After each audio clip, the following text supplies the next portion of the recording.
이 사연은 경기도 수원시에 거주하는 박정자 할머니의 실화를 각색하였습니다. 실제 인물과 사건은 창작적 각색을 통해 재구성되었습니다. 이 사연은 경기도 수원시에 거주하는 박정자 할머니의 실화를 각색하였습니다. 실제 인물과 사건은 창작적 각색을 통해 재구성되었습니다. 1장 68년 된 아파트는 낡았지만 깨끗했습니다. 오래된 가구들 사이로 햇빛이 따스하게 들어오는 거실에서 김순자는 차분히 앉아 창밖을 바라보고 있었죠. 바람에 흔들리는 나뭇가지처럼 그녀의 마음도 오늘따라 흔들렸습니다. 아들 민우가 오겠다고 했으니까요. 그것도 새로 결혼한 며느리 이와 함께 어머니 저희 왔어요. 현관문이 열리고 민우의 목소리가 들렸습니다. 순자는 천천히 일어나 현관으로 향했어요. 아들은 열쇠로 문을 열고 들어왔고 그 뒤에는 새하얀 원피스를 입은 며느리 이수진이 서 있었습니다. 왔구나. 밥은 먹었니? 차.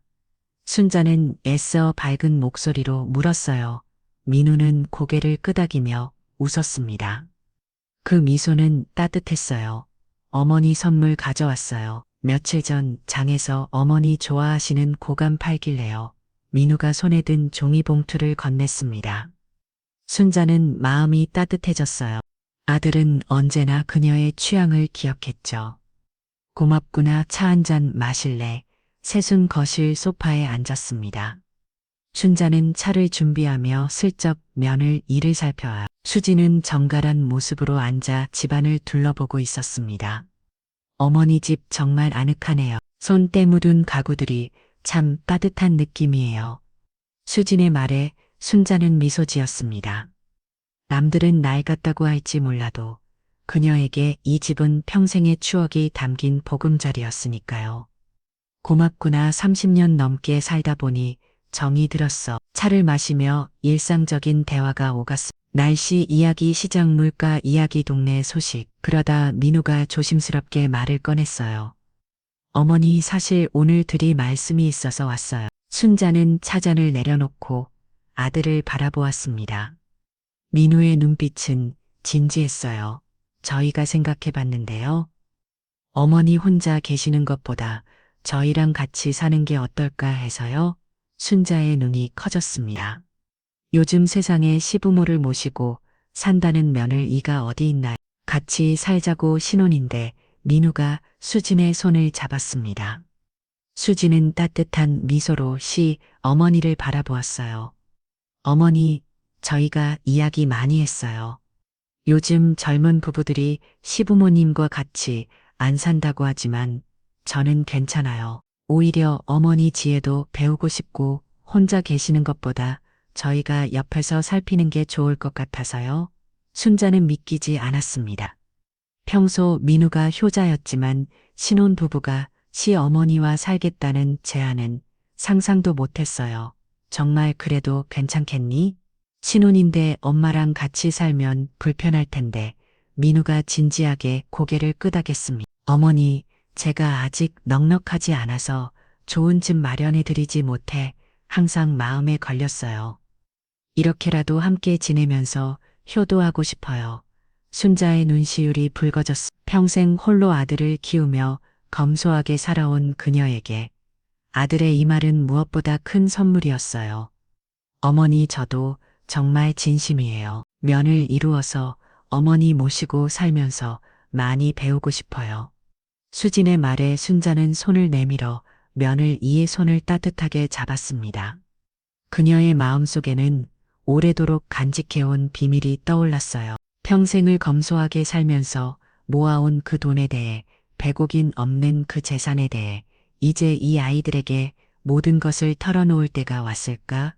순자는 마음속으로 생각했습니다. 그토록 오랫동안 숨겨온 비밀을 이제 아들과 며느리에게 말해야 할지도 모른다는 생각이 들었어요. 알았다. 그럼 함께 살자구나. 민호와 수진의 얼굴에 진심 어린 미소가 번졌습니다. 순자도 따뜻하게 웃었지만 마음 한 구석에서는 이상한 불안감이 피어났어요. 그래도 아들과 며느리의 진심 어린 모습에 그 불안은 금세에 사그라들었습니다. 순자는 오랜만에 잠을 설쳤습니다. 창문으로 들어오는 달빛을 바라보며 뒤척이다 결국 자리에서 일어났어요. 시계는 새벽 3시를 가리키고 있었죠. 그녀는 물 한 잔을 마시러 부엌으로 향했습니다. 이제 정말 말해야 할까? 그녀는 창밖을 바라보며 혼자 말을 했어요. 30년이 넘는 세월 동안 그녀가 간직해온 누구에게도 심지어 아들에게조차 말하지 않았던 그 비밀을 이제는 공개해야 할 때가 온 것 같았습니다. 순자는 침실로 돌아와 오래된 장롱 깊숙한 곳에서 나무 상자를 꺼냈어요. 열쇠로 상자를 열자 노란색 봉투들이 가지런히 정리되어 있었습니다. 그녀는 조심스럽게 그중 하나를 꺼내 내용물을 살펴있죠. 김순자 명의 예금 잔액 8억 7천만 원. 이것은 그녀가 가진 여러 계좌 중 하나일 뿐이었습니다. 총 재산은 100억이 넘었어요. 남편이 세상을 떠나기 전 그가 남긴 부동산과 주식, 그리고 그녀가 평생 검소하게 살며 모아온 돈이었죠. 민우야, 내가 알면 놀랄 텐데 그녀는 서류를 다시 봉투에 넣었습니다. 아들이 어렸을 때부터 그녀는 겉으로는 가난한 척했어요. 검소하게 살면서도 아들에게만큼은 부족함 없이 키웠지만 재산에 대해서는 철저히 비밀로 했죠.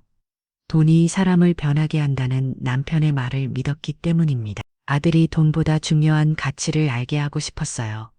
그래도 이제는 순자는 생각했습니다. 아들이 결혼했고 이제 자신의 가정을 꾸리게 되었으니 모든 것을 알려줄 때가 되었을지도 특히 며느리까지 자신을 진심으로 모시겠다고 하니 이제는 그들에게 도움을 줄 때가 된 것 같았어요. 다음 날 아침 순자는 일찍 일어나 아들과 며느리가 좋아하는 음식을 준비했습니다. 오랜만에 차려진 풍성한 아침상에 민우와 수지는 놀랐어요. 어머니 이렇게 많이 준비하셨어요? 저희 때문에 고생하시면 어떡해요? 수진이 걱정스럽게 말했습니다. 순자는 미소 지었어요. 괜찮아, 오랜만에 같이 밥 먹는 게 좋아서. 그래, 아침을 먹으며 새순 앞으로의 생활에 대해 이야기했습니다. 민우는 출근 준비를 하며 엄마에게 말했어요. 어머니, 이제 저희가 같이 살게 되니까 집안일은 수진이가 도와드릴 거예요. 저도 퇴근하면 최대한 도울게요. 순자는 고개를 끄덕였습니다. 그녀의 마음속에는 이제 곧 털어놓을 비밀에 대한 기대감이 차올랐어요. 오늘 저녁에 아들과 며느리에게 모든 것을 말해야겠다고 결심했습니다. 그날 오후 순자는 은행에 가서 필요한 서류들을 정리했어요. 자신의 모든 자산 목록과 통장 사본, 그리고 부동산 서류들까지 모든 것을 정리한 후 그녀는 조용히 집으로 돌아왔습니다. 어머니 어디 다녀오셨어요? 수진이 현관에서 그녀를 맞이했습니다. 순자는 미소 지었어요. 잠깐 볼 일이 있어서. 민우는 아직 안 왔니? 네. 오늘 회식이 있다고 했어요. 조금 늦을 것 같아요. 순자는 가방에 든 서류를 슬쩍 감추며 고개를 끄덕였습니다. 아들이 오기 전에 혼자 생각할 시간이 필요했어요. 그럼 저녁은 제가 준비할게요. 어머니. 오늘은 어머니가 좋아하시는 된장찌개 끓여볼게요. 수진의 말에 순자는 미소 지었습니다. 며느리의 마음씨가 참 고마웠어요. 역시 좋은 아이를 며느리 이루어 맞았구나. 밤이 깊어갔지만 민우는 돌아오지 않았습니다. 순자는 자신의 방에서 서류를 정리하며 내일 모든 것을 공개하기로 마음먹었어요. 그녀는 서류들을 서랍에 넣고 불을 끄려는 찰나 아들에게서 전화가 왔습니다. 어머니 죄송해요. 오늘 중요한 회식이라 집에 못 들어갈 것 같아요. 수진이한테도 말했으니까 걱정 마세요. 순자는 살짝 실망했지만 이해한다고 말했습니다. 회사 생활이 바쁜 아들을 그녀는 늘 응원했으니까요. 알았어. 너무 늦게까지 술 마시지 말고. 전화를 끊고 순자는 창밖을 바라보았습니다. 달빛이 그녀의 얼굴을 비추고 있었어요. 내일이면 모든 것이 달라질 텐데 그 생각에 가슴이 두근거렸습니다. 다음 날 순자는 일찍 일어나 시장에 다녀왔어요. 오늘 저녁에는 특별한 식사를 준비하고 모든 것을 공개하기로 했으니까요. 그녀는 아들이 좋아하는 갈비와 면을, 이가 좋아하는 생선을까지 정성껏 준비했습니다. 어머니, 무슨 특별한 날인가요? 수진이 장바구니를 보고 놀라며 물었어요. 순자는 미소 지었습니다. 오늘 저녁에 너희들에게 할 이야기가 있어서. 순자의 말에 수진은 의아한 표정을 지었지만 곧 밝게 웃으며 도와주겠다고 했어요. 둘은 함께 부엌에서 요리를 준비했습니다. 서로 웃으며 이야기하는 모습이 정말 친모와 딸 같았죠. 수진아, 내가 우리 집에 와줘서 정말 고마워. 순자가 문득 말했습니다. 수진은 잠시 손을 멈추고 시어머니를 바라보았어요. 어머니, 저야말로 감사해요. 이렇게 좋은 시어머니를 만나서 정말 복받았다고 생각해요. 순자의 눈시울이 붉어졌습니다. 평생 홀로 아들을 키우며 외로웠던 그녀에게 며느리의 이 말은 너무나 큰 위로였어요. 내가 오늘 저녁에 너희들에게 중요한 이야기를 해줄 게 있어. 민우가 퇴근하면 함께 이야기하자구나. 수지는 고개를 끄덕였습니다. 그녀의 눈빛에는 호기심이 가득했어요. 저녁이 되자 민우가 퇴근했습니다. 정성스럽게 차려진 식탁을 보고 그는 놀란 표정을 지었어요. 어머니, 무슨 일이에요? 제 생일도 아닌데. 순자는 미소 지었습니다. 오늘 너희들에게 중요한 이야기가 있어서 그래. 먼저 밥부터 먹자. 세 사람은 화목한 분위기 속에서 저녁 식사를 했습니다. 순자는 아들과 며느리의 모습을 바라보며 마음속으로 결심했어요. 이제 정말 모든 것을 말할 때가 왔구나. 식사를 마치고 세순 거실 소파에 앉았습니다. 순자는 차분히 숨을 고르며 오랫동안 간직해온 비밀을 털어넣을 준비를 했어요. 하지만 그 순간 민우의 휴대폰이 울렸습니다. 어머니, 죄송해요. 회사에서 급한 전화가 왔네요. 민우는 자리에서 일어나 통화하러 베란다로 나갔어요. 순자와 수지는 잠시 침묵 속에 남겨졌습니다. 시어머니의 표정이 심상치 않음을 느낀 수진이 조심스럽게 물었어요. 어머니, 무슨 중요한 말씀이 있으신 거예요? 순자는 잠시 망설였습니다. 아들도 함께 있어야 할 이야기였지만 며느리에게 먼저 조금 털어놓고 싶은 마음이 들었어요. 수진아, 사실은 그 순간 베란다에서 민우가 들어왔습니다. 그의 표정이 급박해 보였어요. 어머니, 수진아, 정말 미안한데 회사에 급한 일이 생겼어. 지금 당장 가봐야 할 것 같아. 순자의 마음이 무거워졌어. 오늘 모든 것을 털어놓으려 했는데 또 다시 기회가 미뤄지는 것 같았어요. 그래, 어쩔 수 없구나. 일이 중요한 이 다녀오렴. 민우는 죄송하다는 표정으로 재빨리 옷을 갈아입고 집을 나섰습니다.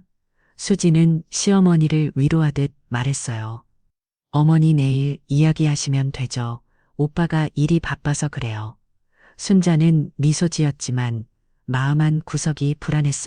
왠지 자꾸 비밀을 털어놓을 순간이 미뤄지는 것이 운명인 것만 같았어요. 그래, 내일로 미루잡구나. 다음 날도 그 다음 날도 순자는 적절한 순간을 찾지 못했습니다. 민우는 계속 회사 일이 바쁘다며 늦게 들어오거나 아예 들어오지 않았고 집에 있을 때도 피곤한 기색이 역력했어요. 그녀는 아들의 휴식을 방해하고 싶지 않았습니다. 일주일이 지난 어느 날 아침 순자는 일찍 일어나 커피를 마시고 있었어요. 부엌에서 수진과 민우가 소곤거리는 소리가 들렸습니다. 그녀는 무심코 귀를 기울였어요. 여보, 이제 술술 어머니께 말씀드려야 하지 않을까. 수진의 목소리였습니다. 그래, 나도 그렇게 생각해. 더 이상 미룰 수 없어. 민우가 걱정스럽게 대답했어요. 순자는 혼란스러웠습니다. 아들과 며느리가 자신에게 무슨 말을 하려는 걸까요? 그녀는 조용히 거실로 나갔어요. 너희들 무슨 이야기 중이니? 민우와 수지는 깜짝 놀란 표정으로 고개를 돌렸습니다. 잠시 어색한 침묵이 흘렀어요. 어머니, 일어나셨어요.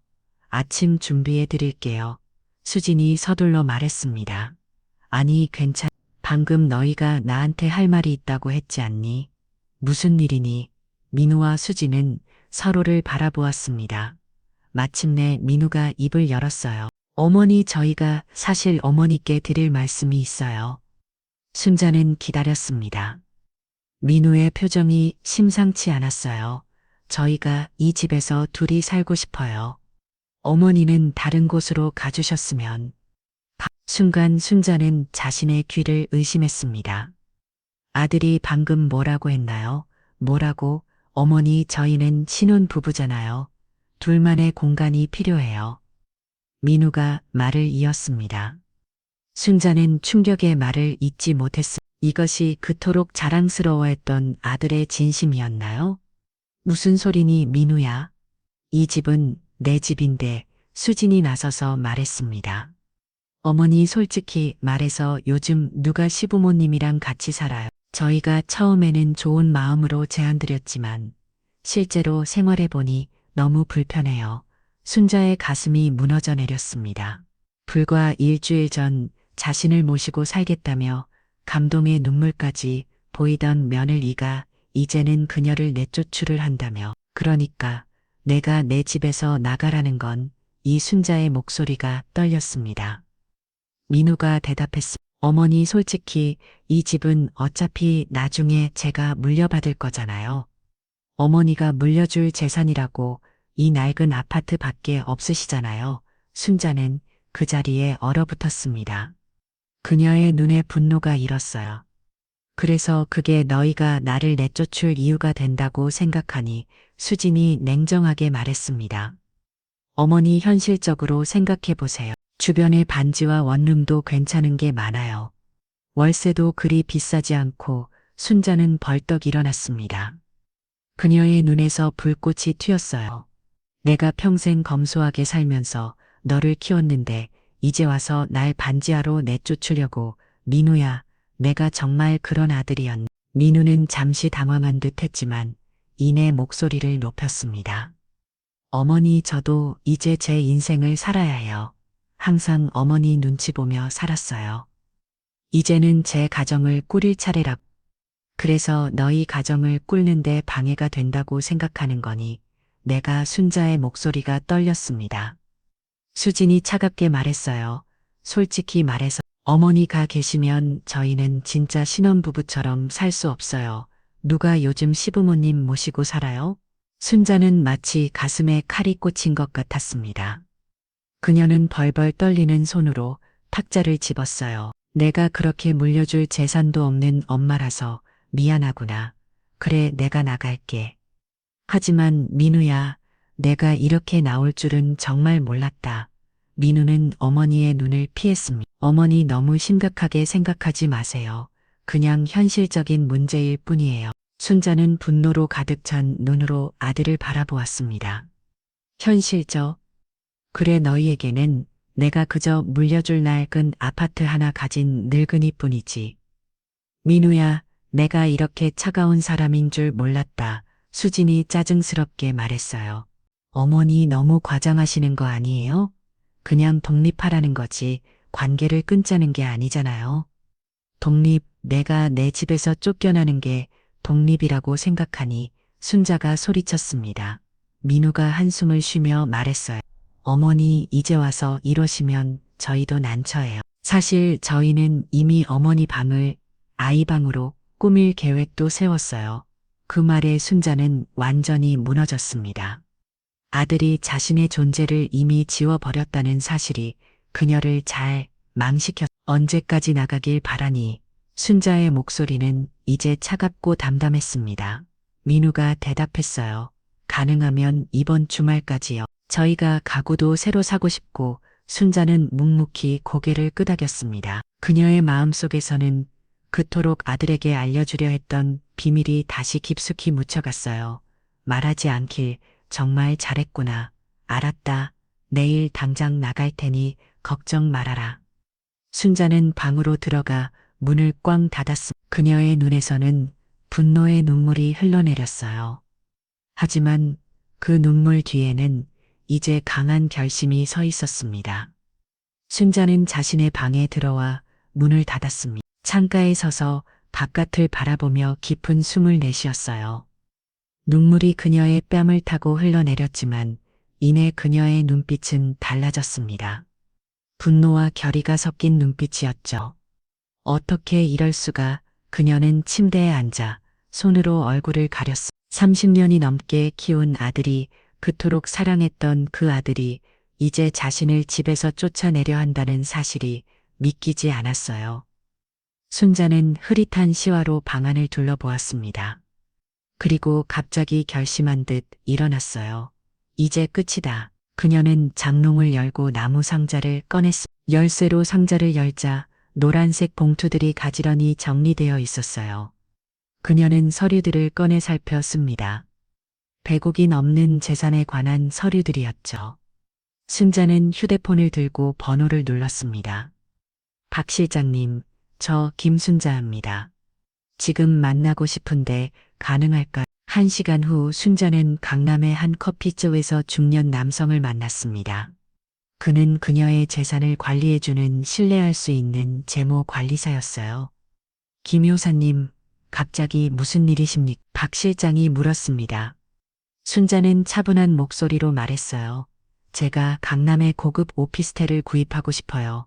오늘 당장 계약할 수 있는 곳으로요. 박 실장은 놀란 표정을 지었습니다. 갑자기요? 무슨 일이 있으신 건가요? 긴 이야기예요. 하지만 지금 당장 새 집이 필요해요.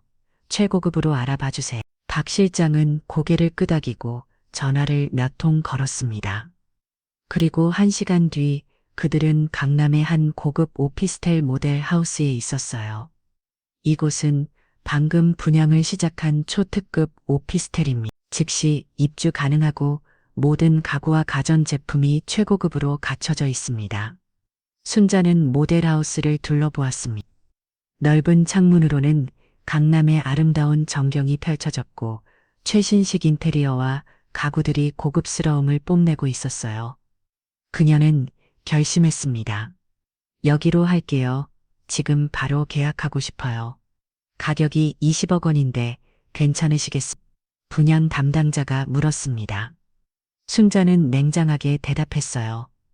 네, 문제 없어요. 지금 바로 계약금을 지불하겠습니다. 그녀는 그 자리에서 20억 원의 계약금을 이체했습니다. 박 실장은 놀란별 정이었지만 그녀의 결심을 존중했어요. 김 여사님, 정말 갑작스러운 결정이신데 제 인생을 이제 제가 살기로 했어요. 박 실장님 계약을 마치고 순자는 다시 집으로 돌아왔습니다. 그녀는 아무 말 없이 자신의 방에 들어가 짐을 싸기 시작했어요. 꼭 필요한 물건들만 골랐습니다. 오래된 사진첩 몇 벌의 옷, 그리고 그 비밀 상자. 저녁이 되자 민우가 퇴근했습니다. 그는 어머니의 방이 열려 있는 것을 보고 들어왔어요. 어머니, 뭐 하세요? 순자는 차분히 대답했습니다. 짐 싸고 있어. 내일 나간다고 했자니. 민우의 표정이 당혹스러워졌어요. 그렇게 급하게요. 주말까지 시간이 있으시잖아요. 더 이상 이 집에 있고 싶지 않구나. 너희가 원하는 대로 해줄게. 민우는 어머니의 차가운 태도에 불편해 보였습니다. 어머니, 오해하지 마세요. 저희가 어머니를 버리는 게 아니라. 순자는 아들의 말을 자르며 냉정하게 말했어요. 민우야, 이제 더 이상 변명하지 마. 너희 마음은 충분히 알았어. 어머니가 어디로 가실 건데요? 제가 알아받을까요? 순자는 스누 숨을 지었습니다. 걱정 마. 내가 할 곳은 내가 알아서 찾았어. 민우는 의아한 표정을 지었지만 더 못지 않았어요. 그는 어색하게 방을 나갔습니다. 다음 날 아침 순자는 이른 시간에 일어나 마지막 짐을 챙겼습니다. 그녀는 택시를 불렀고 아무에게도 말하지 않고 조용히 집을 나섰어요. 택시 안에서 그녀는 창밖을 바라보았습니다. 30년이 넘게 살아온 이 동네를 떠나는 순간이었어요. 어디로 모실까요? 택시 기사가 물었습니다. 순자는 새집 주소를 알려주었어요. 강남의 고급 오피스텔 주소였습니다. 1시간 후 순자는 새 집에 도착했습니다. 로비는 호텔처럼 고급스러웠고 경비원이 공손하게 인사했어요. 그녀는 엘리베이터를 타고 25층으로 올라갔습니다. 문을 열자 넓고 밝은 공간이 그녀를 맞이했어요. 통유리창으로는 서울의 아름다운 전경이 펼쳐졌고 최고급 가구와 가전제품들이 있었습니다. 그녀는 캐리어를 내려놓고 소파에 앉았어요. 이제 여기가 내 집이구나. 순자는 깊은 숨을 들이마셨습니다. 그리고 그녀의 얼굴에 미소가 번졌어요. 이것은 끝이 아니라 새로운 시작이었습니다. 그녀는 휴대폰을 꺼내 메시지를 보냈어요. 민우야, 나 잘 도착했다. 걱정하지 마라. 민우에게서 곧바로 답장이 왔습니다. 어머니 어디 계신 거예요? 주소 알려주세요. 찾아뵐게요. 순자는 미소 지었습니다. 하지만 그녀는 주소를 알려주지 않았어요. 아직은 때가 아니구나. 나중에 알게 될 거야. 그녀는 휴대폰을 내려놓고 창밖을 바라보았습니다. 서울의 화려한 전경이 그녀의 눈앞에 펼쳐졌어요. 이제 그녀는 자신만의 인생을 살 준비가 되어 있었습니다. 강남의 고급 오피스텔에서 맞이하는 첫 아침은 특별했습니다. 순자는 일찍 일어나 통유리창으로 들어오는 헬사를 맞으며 커피를 마셨어요. 이전의 낡은 아파트와는 완전히 다른 풍경이었습니다. 그녀의 마음은 여전히 무거웠지만 이제는 분노보다 결의가 더 컸어요. 이제 내 인생은 내가 살아야지. 그녀는 넓은 거실을 천천히 걸었습니다. 최고급 가구와 가전제품들이 그녀를 위해 준비되어 있었어요. 박 실장이 모든 것을 완벽하게 준비해 두었습니다. 그녀는 휴대폰을 집어들고 문자 메시지를 확인했어요. 민호에게서 여러 통의 문자가 와 있었습니다. 어머니 왜 연락이 안 되세요? 어디 계신 거예요? 걱정돼서 잠이 안 와요. 제발 연락 주세요. 어디라도 찾아갈게요. 순자는 스누스누스임을 지었습니다. 어제까지만 해도 자신을 내쫓던 아들이 갑자기 이렇게 걱정하는 척하다뇨. 그녀는 간단히 답장을 보냈어요. 걱정 마, 나 잘 지내고 있어. 지금은 혼자 있고 싶어? 그리고 그녀는 전화를 꺼버렸습니다. 오늘은 아무에게도 방해받지 않고 자신만의 시간을 갖고 싶었어요. 순자는 샤워를 하고 예쁜 원피스로 갈아입었습니다. 그리고 오랜만에 화장도 했어요. 거울 속에 자신을 바라보니 오랫동안 잊고 있던 자신감이 되살아났습니다. 그녀는 지갑을 들고 밖으로 나섰어요. 오피스텔 로비에서 경비원이 공손하게 인사했습니다. 좋은 아침입니다. 김 여사님. 순자는 미소 지었어요. 오랜만에 느끼는 존중받는 기분이었습니다. 그녀는 근처 백화점으로 향했어요. 오랫동안 검소하게 살아온 그녀였지만 이제는 자신을 위해 돈을 쓸 때가 왔다고 생각했습니다. 그녀는 예쁜 옷들과 가방, 그리고 화장품을 샀어요. 오랜만에 느끼는 쇼핑의 즐거움이 있습니다. 점심시간이 되자 그녀는 고급 레스토랑에 들어갔어요. 혼자 식사하는 것이 조금 어색했지만 그녀는 당당하게 창가 자리에 앉았습니다. 혼자 오셨나요? 웨이터가 물었어요. 네, 혼자예요. 순자는 자신감 있게 대답했습니다. 식사를 마치고 순자는 근처 공원으로 향했어요.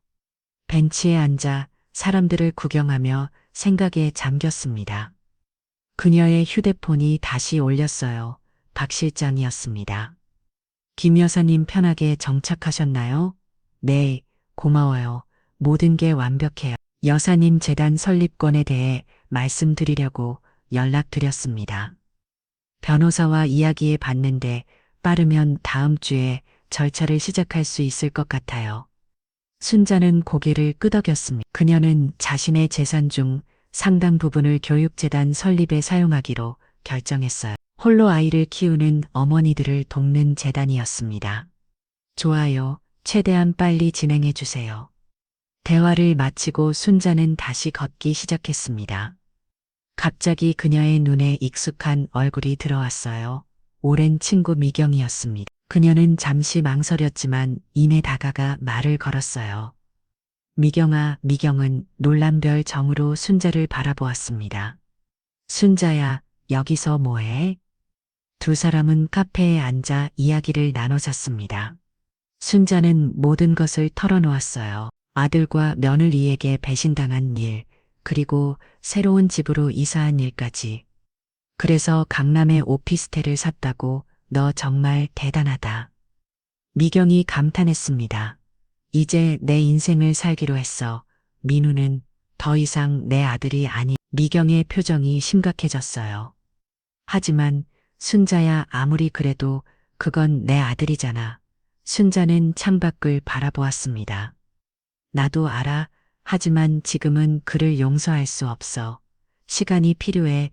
내 마음 이해. 그런데 민우는 내가 어디 있는지 알아? 순자는 고개를 저었어요. 아니, 알려주지 않았어. 아직은 두 사람은 오랫동안 이야기를 나눠섰습니다. 미경은 순자에게 새로운 시작을 축하해 주었고 그녀가 하려는 재단 설립에 대해서도 응원했어요. 순자야, 내가 이렇게 강한 여자였다니. 놀랍다. 나도 본받아야겠어. 순자는 미소 지었습니다. 사실 나도 내가 이렇게 할 수 있을 줄 몰랐어. 하지만 민우가 나를 배신했을 때 무언가가 내 안에서 바뀌었어. 저녁이 되자 순자는 집으로 돌아왔습니다. 그녀는 쇼핑백들을 내려놓고 소파에 앉았어요. 문득 그녀는 휴대폰을 켜보았습니다. 순자는 휴대폰을 켜자마자 수십 통의 부재중 전화와 문자 메시지 알림이 쏟아져 나왔습니다. 대부분 민우에게서 온 것이었어요. 그녀는 한숨을 쉬며 메시지들을 확인했습니다. 어머니, 제발 연락 좀 주세요. 어디 계신지라도 알려주세요. 저 정말 미쳐버릴 것 같아요. 어머니가 갑자기 사라지셔서 경찰에 신고할까 생각 중이에요. 마지막 메시지는 겨우 30분 전에 온 것이었자. 순자는 잠시 고민했어요. 경찰까지 신고가 몸 불필요한 소통이 벌어질 수 있었습니다. 그녀는 짧게 답장을 보냈어요. 나 잘 지내고 있어. 경찰에 신고하지만 지금은 혼자 있고 싶어. 메시지를 보내자마자 전화가 걸려왔습니다. 민우였어요. 순자는 잠시 망설이다가 전화를 받았습니다. 어머니, 드디어 연락이 되네요. 어디 계세요? 괜찮으세요? 민우의 목소리는 다급했습니다. 순자는 차분하게 대답했어요. 걱정 마. 나 아주 잘 지내고 있어. 어디 계신데요? 제가 지금 당장 모시러 갈게요. 순자는 스노숨을 지었습니다. 모시러 얼마 전까지만 해도 날 내쫓으려던 아들이 갑자기 왜 이렇게 걱정하는 척하는 거니? 전화 너머로 민우의 당혹스러운 침묵이 느껴졌어요. 잠시 후 그가 말했습니다. 어머니, 그건 제가 잘못했어요. 정말 죄송해요. 어머니, 돌아오세요. 민우야, 이제 와서 미안하다고 해봤자 소용없어. 난 이제 내 인생을 살 거야. 더 이상 전화하지 마. 순자는 말을 마치고 전화를 끊었습니다. 그녀의 손이 떨렸지만 마음은 확고했어요. 잠시 후 다시 전화가 울렸지만 그녀는 받지 않았습니다. 그날 밤 순자는 넓은 침대에 누워 천장을 바라보았어요. 낯선 집에서의 첫날 밤이었지만 이상하게도 마음이 평온했습니다. 그녀는 내일 할 일들을 생각했어요. 재단 설립을 위한 미팅, 새집 인테리어 상담, 그리고 오랜만에 하고 싶었던 취미 생활도 시작해 볼 생각이었습니다. 다음 날 아침 순자는 일찍 일어나 아침 운동을 나갔습니다. 오피스텔 단지 내 피트니스 센터는 최신식 장비들로 가득했어요. 그녀는 가벼운 운동을 마치고 집으로 돌아와 샤워를 했습니다. 오전 10시 약속대로 박 실장이 방문했어요. 그는 재단 설립에 관한 서류들을 가져왔습니다. 김 여사님, 이쪽에 설명해 주시면 됩니다. 재단 이름은 어떻게 정하실 건가요? 순자는 잠시 생각했습니다. 새 희망 재단으로 해요. 새로운 시작과 희망을 주는 재단이 되었으면 했어요. 좋은 이름이네요. 재단의 목적은 아까 말씀하신 대로 한부모 가정, 특히 어머니들을 지원하는 것으로 하겠습니다. 순자는 서류에 설명했습니다. 50억 원을 출연하여 재단을 설립하는 내용이었어요. 그녀는 마음이 푸듯했습니다. 이제 그녀의 돈은 정말 의미 있는 곳에 쓰이게 될 것이었으니까요. 그리고 여사님 한 가지 더 말씀드리게 있습니다. 박 실장이 조심스럽게 말했어요. 네, 말씀하세요. 어제 저녁부터 자택 앞에 젊은 남자분이 서성이고 있더라고요. 경비원 말로는 여사님 아들이라고 하는데 순자의 표정이 굳었습니다. 그래요? 신경 쓰지 마세요. 만나고 싶지 않으니 올라오지 못하게 해주세요. 박 실장은 고개를 끄덕였습니다. 알겠습니다. 추가로 보안을 강화해 드리겠습니다. 미팅을 마치고 난 후 순자는 창밖을 내다보았습니다. 오피스텔 로비 앞에 민우가 서 있는 것이 보였어요. 그는 초조한 듯 계속 주변을 둘러보고 있었습니다. 순자는 창에서 물러났어요. 아직 그를 만날 준비가 되지 않았습니다. 그녀는 휴대폰을 들어 미경에게 전화를 걸었어요. 미경아, 오늘 시간 된 이 점심 먹으면서 이야기 좀 하고 싶어. 1시간 후 순자는 백화점 내 고급 레스토랑에서 미경을 만났습니다. 그녀는 민우가 오피스텔 앞에서 기다리고 있다는 사실을 이야기했어요. 너무 빨리 찾아낸 것 같아.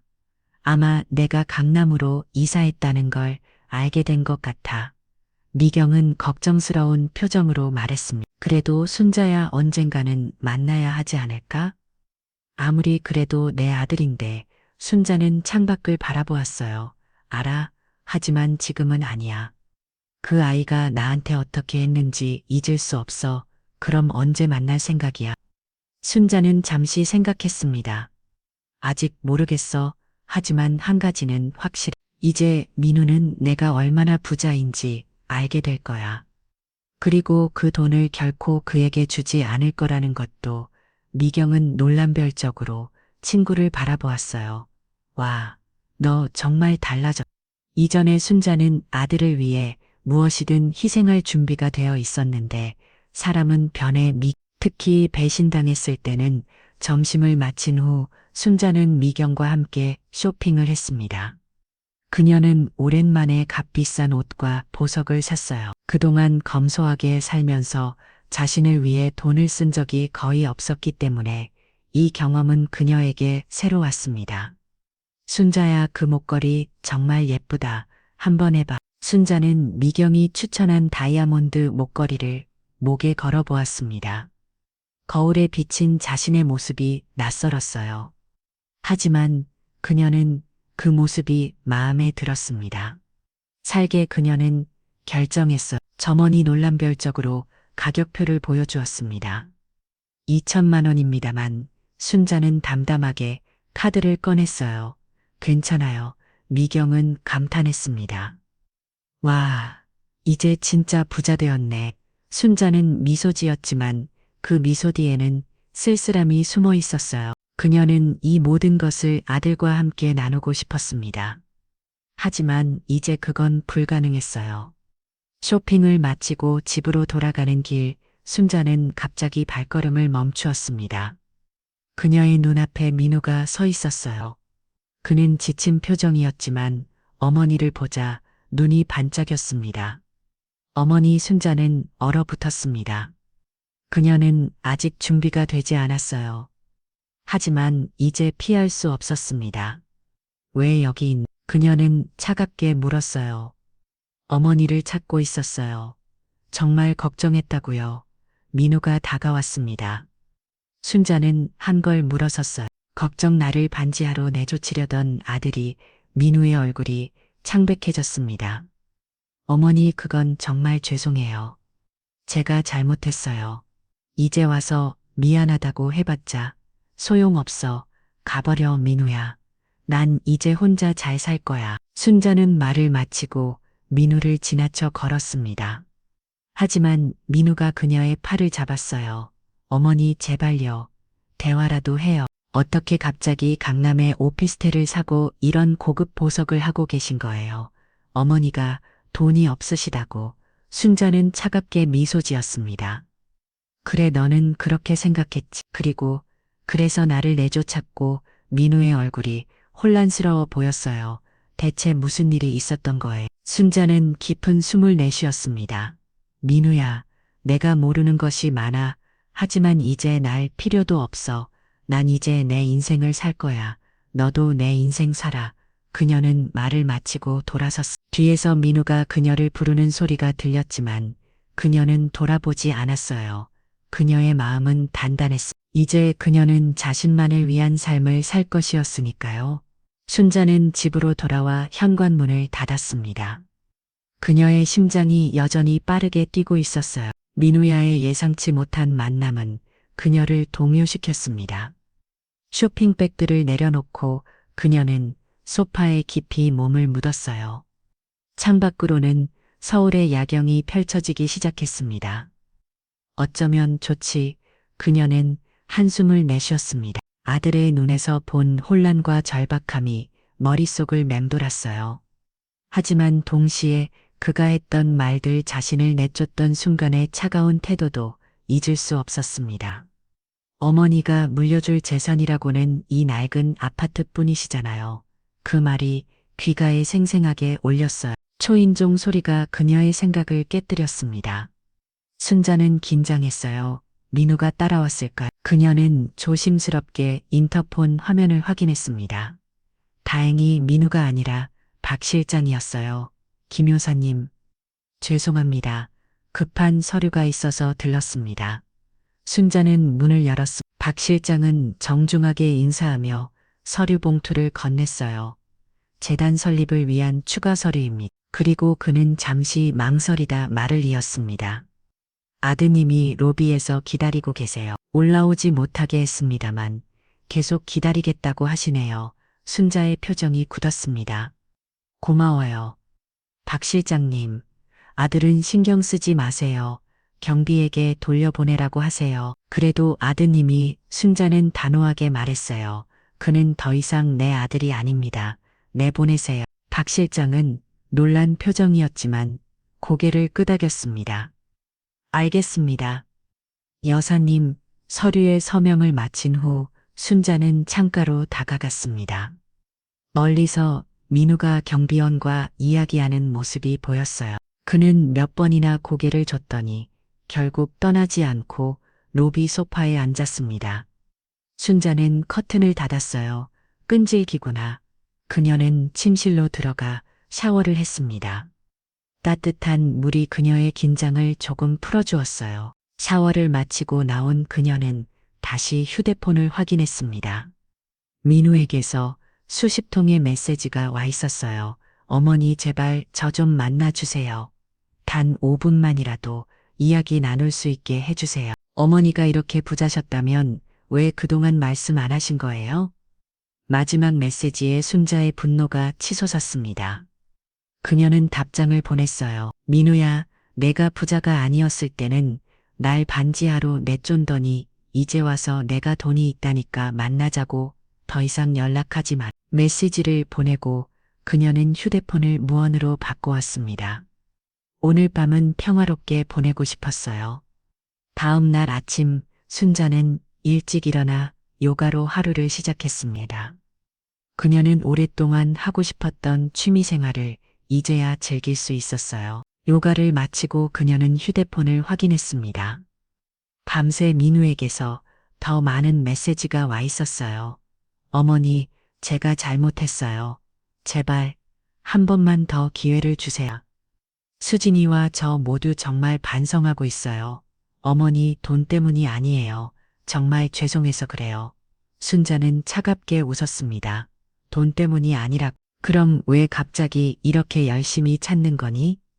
그녀는 답장을 보내지 않고 휴대폰을 내려놓았어요. 오늘은 미경과 만나기로 한 날이었습니다. 그녀는 옷을 갈아입고 집을 나섰어요. 강남의 고급 레스토랑에서 미경을 만난 순자는 어제 있었던 일을 모두 이야기했습니다. 민우가 로비까지 찾아왔다고 뻔뻔하기는 미경이 분노했어요. 순자는 고개를 끄덕였어. 그래, 내가 부자라는 걸 알고 나니 갑자기 태도가 달라졌어. 그래서 만나줬어?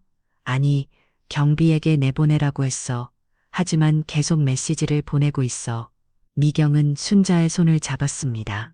잘했어. 그런 배은망덕한 아들 다시는 만나지만 이제 너 자신을 위해 살아. 순자는 미소 지었어요. 고마워 미경아. 내가 있어서 정말 다행이야. 점심을 마치고 두 사람은 백화점으로 향했습니다. 순자는 오랫동안 갖고 싶었던 명품 가방을 구입했어요. 쇼핑을 즐기는 동안 그녀는 민우에 대한 생각을 잠시 잊을 수 있었습니다. 순자야, 이 목걸이 한번 봐. 너한테 정말 잘 어울릴 것 같아. 미경이 가리킨 다이아몬드 목걸이는 화려하고 우아했어요. 순자는 잠시 망설였지만 이내 결심했습니다. 살게 점원이 놀란 표정으로 가격표를 보여주었습니다. 2천만 원입니다만 순자는 담담하게 카드를 꺼냈어요. 괜찮아요. 미경은 감탄했습니다. 와, 이제 진짜 부자 되었네.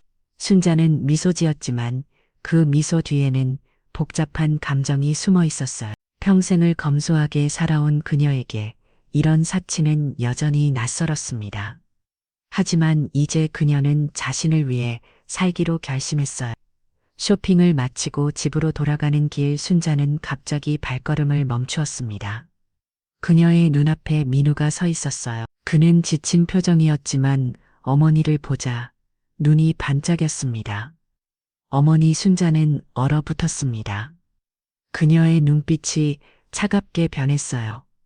왜 여기 있는지 그녀는 싸늘하게 물었습니다. 어머니를 찾고 있었어요. 정말 죄송해요. 어머니, 제가 잘못했어요.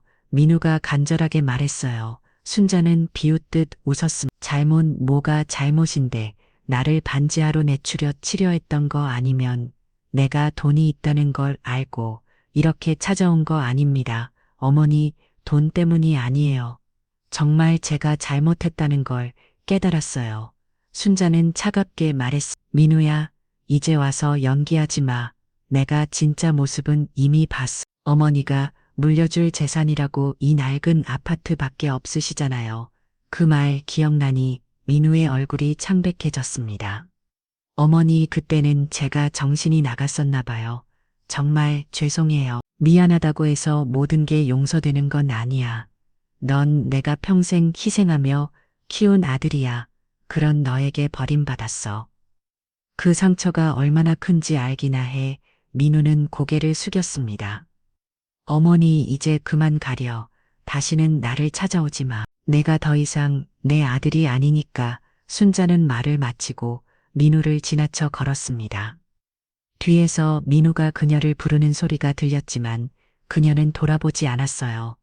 그녀의 마음은 이미 단단히 닫혀 있었습니다. 집으로 돌아온 순자는 소파에 깊이 몸을 묻었습니다. 그녀의 눈에 눈물이 고였지만 그녀는 울지 않았어요. 이미 충분히 울었으니까요. 이제 진짜 끝이구나. 그녀는 휴대폰을 꺼내 민우의 번호를 차단했습니다. 더 이상의 연락은 필요 없었어요. 그녀는 이제 정말로 자신만의 인생을 살 준비가 되어 있었습니다. 저녁이 되자 박 실장에게서 전화가 왔습니다. 순자는 전화를 받았어요. 김 여사님, 내일 재단 설립 관련 미팅이 예정되어 있습니다. 준비는 다 되셨나요? 네, 걱정 마세요. 모든 준비가 끝났어요. 그리고 죄송합니다만 아드님이 오늘도 로비에서 기다리고 계세요. 어떻게 해야 할지 순자는 단호하게 말했습니다. 경비에게 말해주세요. 다시 오면 경찰을 부를 거라고요. 네, 하지만 여사님, 박 실장님 제 말은 이해하셨죠? 그 사람은 더 이상 내 아들이 아닙니다. 전화를 끊고 순자는 테라스로 나갔습니다. 서울의 야경이 아름답게 펼쳐져 있었어요. 그녀는 깊은 숨을 들이마셨습니다. 이제 정말 내 인생을 살 시간이고. 그녀는 미소 지으며 내일의 계획을 생각했습니다. 재단 설립을 위한 첫 공식 미팅, 오랫동안 가보고 싶었던 미술관 방문, 그리고 저녁에는 클래식 콘서트까지. 이 모든 것은 그녀가 오랫동안 꿈꾸었지만 미뤄왔던 일들이었습니다. 다음 날 아침, 순자는 상쾌한 기분으로 일어났습니다. 그녀는 아침 요가를 하며 하루를 시작했어요.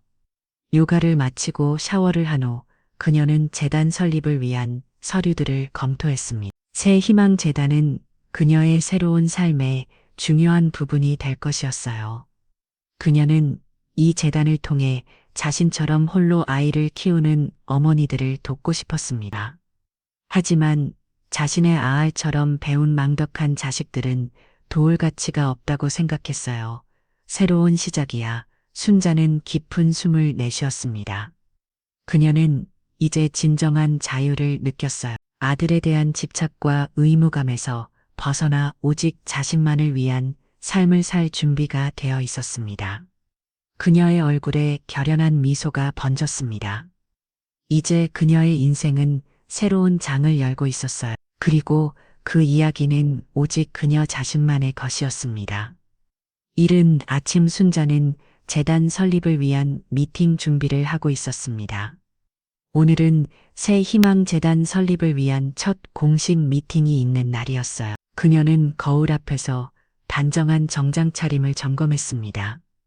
이전의 수수한 모습은 온데간데였고 이제 그녀는 자신감 넘치는 성공한 사업가처럼 보였어요. 드디어 내 꿈을 이루는구나. 순자는 어제 산 다이아몬드 목걸이를 목에 걸었습니다. 거울 속의 그녀는 더 이상 그 희생적인 어머니가 아니었어요. 이제 그녀는 자신의 가치를 아는 독립적인 여성이었습니다. 현관문을 나서려는 그 순간 휴대폰이 울렸어요. 순자는 화면을 확인했습니다. 차단했던 민우의 번호는 아니었고 수진이었어요. 그녀는 잠시 망설이다가 전화를 받았습니다. 여보세요, 어머니, 저 수진이에요. 며느리 이의 목소리가 떨렸습니다. 순자는 차갑게 대답했어요. 무슨 일이니? 어머니 정말 죄송해요. 제가 잘못했어요. 어머니를 그렇게 대했던 것 진심으로 사과드립니다.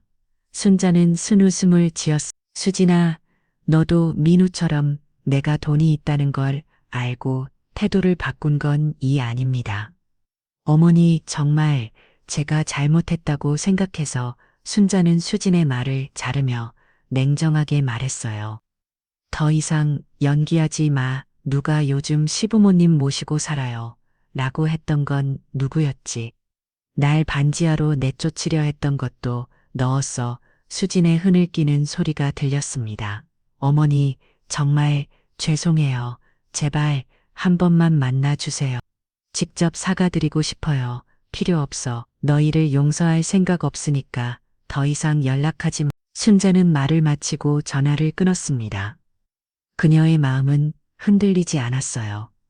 다시는 배신한 아들과 며느리 얘기에 마음을 열지 않겠다고 결심했으니까요. 그녀는 깊은 숨을 내쉬고 엘리베이터를 탔습니다. 로비에 도착하자 박 실장이 그녀를 기다리고 있었어요. 김 여사님, 좋은 아침입니다. 오늘 아주 멋지십니다. 순자는 미소 지었습니다. 고마워요. 박 실장님 출발할까요? 두 사람은 검은색 고급 세단에 올랐습니다. 차량이 출발하자 순자는 창밖을 바라보았어요. 오늘은 새로운 시작의 날이었습니다. 여사님, 재단 설립 후 첫 번째 프로젝트로 무엇을 계획하고 계신가요? 박 실장이 물었습니다. 순자는 잠시 생각했어요.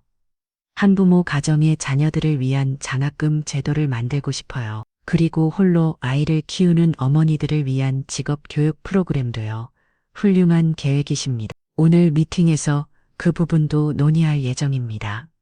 차량이 서울 중심부의 고층 빌딩 앞에 도착했습니다.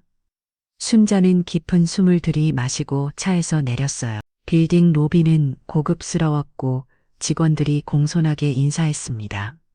김 여사님, 회의실로 안내해 드리겠습니다. 회의실에는 이미 여러 전문가들이 모여 있었습니다. 변호사, 회계사, 그리고 비영리 단체의 운영 전문가들이었어요. 순자가 들어서자 모두 일어나 인사했습니다. 김순자 여사님 만나 뵙게 되어 영광입니다. 저는 이태우 변호사입니다.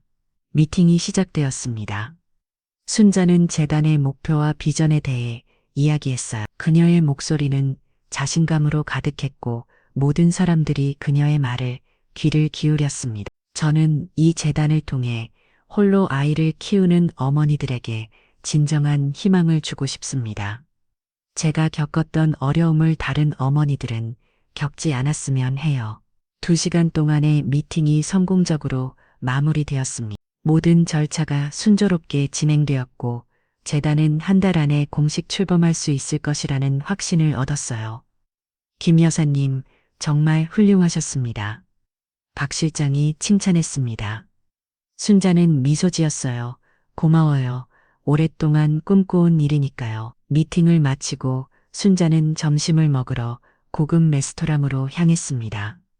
그녀는 혼자서도 당당하게 식사를 즐길 수 있었어요. 점심을 마친 후 그녀는 근처 미술관을 방문했습니다. 미술관에서 그림들을 감상하며 순자는 평화로운 시간을 보냈습니다. 아름다운 예술 작품들 사이에서 그녀는 자신의 인생도 하나의 예술 작품처럼 만들어 가고 싶다는 생각이 들었어요. 오후가 깊어갈 무렵 순자는 집으로 돌아가기 위해 미술관을 나섰습니다. 그 순간 그녀의 눈에 익숙한 얼굴이 들어왔어요. 민호와 수진이 미술관 앞에서 기다리고 있었습니다. 어머니, 순자는 얼어붙었어요. 그녀의 눈빛이 차갑게 변했어. 왜 여기 있는 건 이내가 더 이상 연락하지 말라고 했잖아. 민호와 수진은 애원하는 표정으로 다가왔습니다. 어머니, 제발 저희 말 좀 들어주세요. 민호가 간절하게 말했어요. 순자는 차갑게 대답했습니다. 그를 말없어 비키렴 어머니. 저희가 정말 잘못했어요. 수진이 울먹이며 말했어요. 저희 좀 용서해 주세요. 순자는 두 사람을 차갑게 바라보았습니다. 용서, 그게 그렇게 쉬울 것 같니? 너희가 나를 얼마나 아프게 했는지 알기나 해? 민호가 고개를 숙였습니다. 알아요. 어머니, 정말 죄송해요. 저희가 어떻게 해야 용서받을 수 있을까요? 순자는 비웃듯 웃었어요. 이제 와서 뭘 어쩌라고 너희가 날 내줘 찾을 때 어떤 기분이었는지 상상이나 해봤니? 평생을 너를 위해 살았는데 넌 날 쓰레기처럼 버렸어, 민호야. 어머니, 민호의 눈에 눈물이 고였어. 그만 연기에 내가 돈이 있다는 걸 알고 이렇게 찾아온 거잖아. 그 돈 한 푼도 너희에게 주지 않을 거야. 수진이 다급하게 말했어요. 아닙니다. 어머니, 돈 때문이 아니에요. 정말 어머니가 보고 싶어서 그만 더 이상 거짓말 듣고 싶지 않아. 순자의 목소리가 떨렸습니다. 너희는 이미 내게 상처를 줬어. 이제 나는 너희 없이도 잘 살 거야. 순자는 말을 마치고 두 사람을 지나쳐 걸었습니다. 뒤에서 민호와 수진이 그녀를 부르는 소리가 들렸지만 그녀는 돌아보지 않았어요. 그녀의 마음은 이미 단단히 닫혀 있었습니다. 택시를 타고 집으로 돌아가는 동안 순자는 창밖을 바라보았습니다. 그녀의 눈에 눈물이 고였지만 결국 흘리지 않았어요. 더 이상 아들 때문에 눈물 흘리지 않겠다고 스스로에게 약속했으니까요. 집에 도착한 순자는 바로 샤워를 했습니다. 따뜻한 물이 그녀의 긴장을 풀어주었어요. 샤워를 마치고 나온 그녀는 편안한 옷으로 갈아입고 소파에 앉았습니다. 그때 그녀의 휴대폰이 울렸어요. 미경이었습니다. 순자야, 어떻게 지내? 미경아, 오늘 민호와 수진을 봤어. 정말 어디서? 순자는 오늘 있었던 일을 모두 이야기했습니다. 미경은 화가 난 목소리로 말했어요. 정말 뻔뻔하다. 어떻게 그렇게 끈질기게 너를 찾아다닐 수 있지? 나도 모르겠어. 하지만 확실한 건 절대 용서하지 않을 거야. 당연하지. 그런 배은망덕한 아들과 며느리 용서할 필요 없어. 대화를 마치고 순자는 창밖을 바라보았습니다. 서울의 야경이 아름답게 펼쳐져 있었어요. 그녀는 깊은 숨을 들이마셨습니다. 이제 정말 새로운 시작이군. 다음 날 아침 순자는 일찍 일어나 신문을 읽었습니다. 그리고 그녀의 눈이 한 기사에 고정되었어요. 100억대 재산과 김순자 여사 새희망 재단 설립 준비 중. 신문에는 그녀의 사진과 함께 재단 설립 소식이 자세히 실려 있었습니다. 기사는 그녀가 홀로 아들을 키우며 검소하게 살아온 이야기와 이제 그 재산을 사회에 환원하려는 계획을 상세히 담고 있었어요. 순자는 깊은 숨을 내쉬었습니다. 이제 모든 사람들이 그녀의 이야기를 알게 될 것이었어요. 그리고 아마도 민호와 수진도 이 기사를 보게 될 것입니다. 어쩔 수 없이 그녀는 휴대폰을 집어들고 박 실장에게 전화를 걸었습니다. 박 실장님, 오늘 신문 보셨어요? 네, 여사님. 제가 말씀드리려던 참이었습니다. 기자들의 연락이 많이 오고 있어요. 인터뷰 요청이 있으면 모두 거절해 주세요. 아직 준비가 안 됐어요. 알겠습니다. 여사님, 그리고 한 가지 더. 아드님께서 또 오피스텔에 찾아오셨다가 돌아가셨어요. 순자는 한숨을 내쉬었습니다. 알겠어요? 경비에게 말해주세요. 앞으로 절대 들어오지 못하게 해달라고요. 전화를 끊고 순자는 창가로 걸어갔습니다. 오늘은 화창한 날이었어요. 그녀는 깊은 숨을 들이마셨습니다. 오늘은 쇼핑이나 할까? 그녀는 옷을 갈아입고 집을 나섰습니다. 이제 그녀는 자신만을 위한 삶을 살고 있었어요. 아들과 며느리 위해 배신은 아프지만 그 상처를 통해 그녀는 더 강해졌습니다. 그리고 이제 그녀는 자신의 삶을 자신의 방식대로 살아갈 것이었어요. 백화점에서 쇼핑을 즐기는 동안 순자는 문득 생각했습니다. 새 희망 재단을 통해 그녀는 자신처럼 고통받는 어머니들에게 도움을 줄 수 있을 것이에요. 그것이 그녀가 겪은 모든 고통의 의미일지도 모릅니다. 인생은 계속되는구나. 그녀는 미소 지으며 새로운 하루를 맞이했습니다. 과거의 상처는 여전히 아프지만 이제 그녀는 그 상처를 딛고 앞으로 나아갈 준비가 되어 있었어요. 새 희망 재단 설립 기자회견이 열리는 날이었습니다. 순자는 거울 앞에서 마지막으로 자신의 모습을 점검했어요. 고급스러운 정장과 다이아몬드 목걸이가 그녀의 품위를 한층 더 높여주었습니다. 그녀의 눈빛은 자신감으로 빛났고 표정은 단호했어요. 드디어 오늘이구나. 순자는 깊은 숨을 들이마셨습니다. 오늘은 그녀의 인생에서 매우 중요한 날이었어요. 오랫동안 꿈꿔왔던 재단을 공식적으로 출범시키는 날이었으니까요. 현관 벨이 울렸습니다. 박 실장이 그녀를 픽업하러 온 것이었어요. 순자는 가방을 들고 문을 열었습니다. 김 여사님 준비되셨습니까? 오늘 정말 멋지십니다. 순자는 미소 지었어요. 고마워요. 박 실장님 가시죠. 엘리베이터를 타고 내려가는 동안 순자는 마음을 가다듬었습니다. 오늘 기자회견에서 그녀는 자신의 이야기를 세상에 공개할 예정이었어요. 홀로 아들을 키우며 검소하게 살아온 이야기, 그리고 이제 그 재산을 어떻게 사용할 것인지에 대한 계획까지. 로비에 도착하자 박 실장이 조심스럽게 말했습니다. 여사님, 한 가지 말씀드려야 할 것이 있습니다. 순자는 의아한 표정으로 박 실장을 바라보았어요. 무슨 일인가요? 어젯밤 아드님께서 또 오셨습니다. 이번에는 편지를 남기고 가셨어요. 박 실장이 흰 봉투를 건넸습니다. 순자는 망설이다가 봉투를 받았어요. 그녀는 봉투를 가방에 넣으며 말했습니다. 나중에 볼게요. 지금은 기자회견에 집중해야 해요. 검은색 고급 세단이 그들을 호텔 연회장으로 데려갔습니다. 순자는 창밖을 바라보며 생각에 잠겼어요. 민우의 편지. 그녀는 읽고 싶지 않았지만 동시에 궁금했습니다. 호텔에 도착하자 직원들이 정중하게 그녀를 맞이했어요.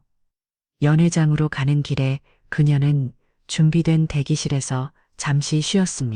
여사님, 기자회견은 오전 11시에 시작됩니다. 지금 시간이 10시 30분이니 잠시 휴식하시면 좋겠습니다. 박 실장이 말했어요. 순자는 고개를 끄덕였습니다. 고마워요. 잠시만 혼자 있고 싶어요. 박 실장이 나가자 순자는 가방에서 민우의 편지를 꺼냈습니다. 그녀는 잠시 봉투를 바라보았어요. 열어야 할까 아니면 그냥 버려야 할까. 결국 그녀는 봉투를 열었습니다. 안에는 정성스럽게 접힌 편지지가 있었어요. 어머니께 먼저 죄송하다는 말씀을 드립니다. 제가 얼마나 어리석고 이기적이었는지 이제야 깨달았습니다. 어머니께서 저를 위해 평생 검소하게 사시며 저를 키우셨는데 저는 어머니의 그 희생을 당연하게 여겼습니다. 어머니를 반지하로 내쫓으려 했던 그날 제가 얼마나 못된 아들이었는지 지금도 생각하면 부끄럽습니다. 어머니의 재산 때문에 이렇게 사과드리는 것이 아닙니다. 정말 제 진심입니다. 저는 이제 어머니께 아무것도 바라지 않습니다. 단지 용서를 구할 기회라도 주신다면 그것만으로도 감사하겠습니다. 어머니께서 새 희망재단을 설립하신다는 소식을 들었습니다. 정말 자랑스럽습니다. 다시 한번 진심으로 사과드립니다. 민호 올림 순자의 손이 떨렸습니다. 그녀의 눈에 눈물이 고였어요. 하지만 그녀는 곧 마음을 다잡았습니다. 지금은 감상에 빠질 때가 아니야. 그녀는 편지를 다시 봉투에 넣고 가방에 집어넣었습니다. 오늘은 재단 설립에 집중해야 했어요. 민호의 편지에 대해서는 나중에 생각하기로 했습니다. 박 실장이 다시 들어왔어요. 여사님, 시간이 다 되었습니다. 준비되셨습니까? 순자는 고개를 끄덕였습니다. 네, 가시죠. 연회장으로 들어서자 수십 명의 기자들이 그녀를 기다리고 있었습니다. 카메라 플래시가 터지고 사람들의 시선이 그녀에게 집중되었어요. 순자는 반상으로 올라갔습니다. 안녕하십니까, 김순자. 오늘 이 자리에 와주신 모든 분들께 감사드립니다. 순자의 목소리는 차분했지만 힘이 있었습니다. 그녀는 자신의 이야기를 시작했어요.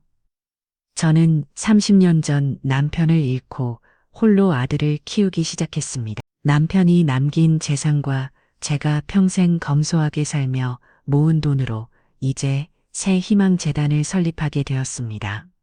그녀는 재단의 목표와 비전에 대해 설명했습니다. 한부모 가정, 특히 어머니들을 지원하는 프로그램들, 장학금 제도, 직업교육 등 다양한 사업 계획을 발표했어요. 저는 제가 겪었던 어려움을 다른 어머니들이 겪지 않았으면 합니다. 이 재단이 홀로 아이를 키우는 어머니들에게 진정한 희망이 되길 바랍니다. 기자회견이 끝나고 질의응답 시간이 시작되었습니다. 한 기자가 손을 들었어요. 김 여사님, 이렇게 큰 재산이 있으셨는데도 평생 검소하게 사신 이유가 궁금합니다. 순자는 미소 지었습니다. 제 아들이 돈보다 중요한 가치를 배우길 바랐습니다. 그리고 돈이 사람을 변하게 한다는 남편의 말을 믿었어요. 또 다른 기자가 질문했어요. 재단 설립에 개인적인 계획이 있으신가요? 이제는 제 인생을 살고 싶습니다. 평생 다른 사람을 위해 살았으니 이제는 제가 하고 싶었던 일들을 해보려고 해요. 마지막 질문이 날아왔습니다. 김 여사님, 최근 아드님과의 관계에 대한 소문이 있습니다. 사실인가요? 순자의 표정이 굳었습니다. 그녀는 잠시 침묵했다가 차분하게 대답했어요. 가족 문제는 사적인 영역입니다. 오늘은 재단 설립에 관한 이야기만 해주시면 감사하겠습니다. 기자회견이 끝나고 순자는 대기실로 돌아왔습니다. 그녀는 깊은 숨을 내쉬어요. 생각보다 힘든 시간이었지만 성공적으로 마무리되었습니다. 여사님, 정말 훌륭하셨습니다. 박 실장이 칭찬했어요. 순자는 미소 지었습니다. 고마워요. 이제 집에 가고 싶어요. 오피스텔로 돌아가는 길, 순자는 창밖을 바라보았습니다. 오늘의 기자회견으로 그녀의 이야기는 세상에 알려졌고 이제 새 희망재단은 공식적으로 출범했어요. 그녀의 인생에 새로운 장이 열린 것이 왔습니다. 집에 도착한 순자는 편안한 옷으로 갈아입고 테라스에 나갔습니다. 서울의 전경이 그녀 앞에 펼쳐졌어요. 그녀는 민호의 편지를 다시 꺼내 읽었습니다. 정말 진심일까? 그녀는 아들이 정말로 변했는지 아니면 그저 돈 때문에 그러는 건지 확신할 수 없었어요. 하지만 그의 편지에는 뭔가 진심이 느껴졌습니다. 순자의 휴대폰이 울렸습니다. 미경이었어요. 순자야, 기자회견 봤어. 정말 멋졌어. 고마워, 미경아. 긴장돼서 다리가 떨릴 정도였어. 전혀 티 안 났어. 정말 당당해 보였어. 순자는 민호의 편지에 대해 미경에게 말했습니다. 미경은 신중하게 대답했어. 순자야, 내 마음이 어떤지 물어봐도 될까? 순자는 잠시 생각했습니다. 솔직히 나도 모르겠어. 여전히 화가 나고 상처받았어. 하지만 한편으로는 그래도 내 아들이니까 이해해. 하지만 너무 쉽게 용서해 주진 말. 진정한 반성이 필요한 거야. 순자는 고개를 끄덕였어요. 알아, 시간이 필요해. 대화를 마치고 순자는 소파에 앉아 생각에 잠겼어. 그녀는 민호의 번호를 찾아 메시지를 보냈어요. 편집하다. 지금은 내게 시간이 필요해. 너도 진정으로 반성할 시간이 필요할 거야. 메시지를 보내고 순자는 휴대폰을 내려놓았어. 그녀는 아직 민호를 용서할 준비가 되지 않았어요. 하지만 언젠가는 그럴 수 있을지도 모른다는 생각이 들었습니다. 다음 날 아침 순자는 일찍 일어나 신문을 확인했습니다. 이면에 그녀의 기자회견 사진과 함께 배극대 재산과 김순자 여사 한부모, 가정위안 재단 설립 제목의 기사가 실려 있었어요. 기사는 그녀의 이야기를 상세히 다루고 있었습니다. 홀로 아들을 키우며 검소하게 살아온 삶, 그리고 이제 그 재산을 사회에 환원하려는 계획까지 많은 사람들이 그녀의 이야기에 감동하고 있다는 내용도 포함되어 있었어요. 순자는 미소 지었어. 이제 그녀의 이야기는 다른 어머니들에게 희망이 될 것이었어요. 그리고 그것이 바로 그녀가 원했던 것이었습니다. 그녀는 테라스로 나가 서울의 아침 풍경을 바라보았습니다. 태양이 떠오르고 있었고 도시는 서서히 깨어나고 있었어요. 마치 그녀의 새로운 인생처럼 새로운 시작이구나. 순자는 깊은 숨을 내쉬었습니다. 그녀의 눈에는 결의와 희망이 빛났어요. 이제 그녀는 자신만의 인생을 살게 되었습니다. 더 이상 누구의 어머니, 누구의 아내가 아닌 오직 김순자로서의 살, 재단 사무실에서 첫 업무를 시작하며 순자는 생각했습니다. 인생은 예상치 못한 방향으로 흘러갔지만 이제 그녀는 자신의 손으로 새로운 길을 만들어 가고 있었어요. 그리고 그 길에는 희망과 행복이 기다리고 있을 것입니다. 며칠 후 순자는 재단 사무실에서 첫 장학금 수여식을 개최했습니다. 10명의 한부모 가정 자녀들에게 대학 장학금을 전달하는 자리였어요. 그녀는 한 명 한 명의 학생들에게 직접 장학 증서를 건네며 격려했습니다. 여러분의 꿈을 응원합니다. 어려움이 있더라도 포기하지 마세요. 수여식이 끝나고 한 학생이 그녀에게 다가왔습니다. 처음 노예할 9살 소녀였어요. 김 여사님, 정말 저희 어머니가 저를 혼자 키우시느라 너무 고생하셨어요. 이 장학금 덕분에 어머니의 부담이 조금이나마 줄어들 것 같아요. 순자는 소녀의 손을 잡았습니다. 내 어머니는 정말 대단한 분이구나. 내가 자랑스러워 하셨으면 좋겠어. 소녀의 눈에 눈물이 고였어요. 네, 그럴게요. 저도 나중에 여사님처럼 다른 사람들을 돕고 싶어요. 그 말에 순자의 마음이 따뜻해졌습니다. 그녀의 이야기가 이미 누군가에게 희망이 되고 있었어요.